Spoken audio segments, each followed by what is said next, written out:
Ito na. Ano na ang plano natin karong adlaw? Pagkalami ilagay.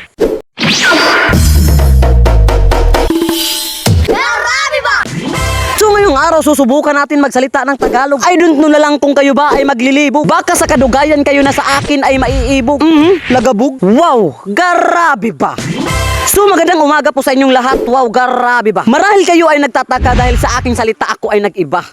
Bakit naman, Mars? Lah, kahit sa Tagalog nagtatanong ka pa rin. Siyempre gusto natin ng malinaw. Bulinaw. So nagtatagalog ako para maintindihan ng mga tao. Kasi sa lahat ng aking video puro Bisaya lang ang natututo. Sureball panigurado.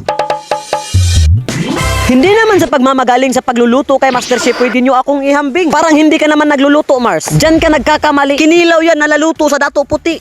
Kaya utak ko pala ay nabaliw. Kinilaw mo na naging paksiw. Ipaksiw din kaya natin to si Bing. Shout out sa'yo, Bing. Balimbing. Amatik sayaw. Panigurado yung iba hindi pa nakakakain ng ganyan. Lalo na yung mga bata na nandun pa sa mga sinapupunan. Utak mo talaga, Mars, puro kabaliwan. Baliw din kaya to si Archie Pagod. Shout out sa'yo, good. Way panlugod. To be honest, sa araw ng linggo, kinilaw na nukos talaga ang aking balak.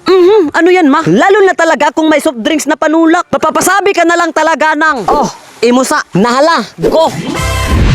Ano yan, Mars? Sa hindi nakakaalam, ito po ay tinatawag naming marang. Pag ito ang kinuha mo ng hindi nagpapaalam, panigurado ikaw ay ipapakulam. Kung ipakulam na rin natin to siyang Aguilar. Shout out sa'yo yang, na ay panagang. If kung nakarating ka sa video na to, just comment down below kung taga saan ka para ma-shout out din kita. Para din masabihan kita na wow, grabe ba? Sa paglilibot namin ang Biyabas, hindi na namin pinalagpas. Hindi man sa pagmamataas, pero ang Biyabas bago pa lang talaga nalutas. Basta kay ang ngipon, unabis, tangkas. Sa paghahanap namin ng hinog na Biyabas, kami talaga ang nadismaya. Dahil wala talaga kaming nakita kahit isa. Kaya kinuha na lang namin ang nadaanan namin na papaya. Kumakain din kaya ng papaya si Chan Munta. Shout out sa'yo, Chan. Jackie Chan. Bitaw, to be honest, ang sarap talaga manirahan dito sa probinsya. Kasi hindi mo na kailangan bumili ng gulay para makakain ka. Dahil sa Manila, ultimo tanglad, bibilhin pa. Matik diri sa probinsya ka na, kawaton ra. So dito ko lang tatapusin ang aking video, mga higala ha. Salamat sa suporta. Pwede ra gyud ta mangawat basta kay ang tag-ija dili lang gyud kalanat. Hoy, Ginoo ko adya sa bintahon. Joke ra to mga higala ha. Adyan gyud seryoso ha kay na. Delikado gyud ng trabaho ana.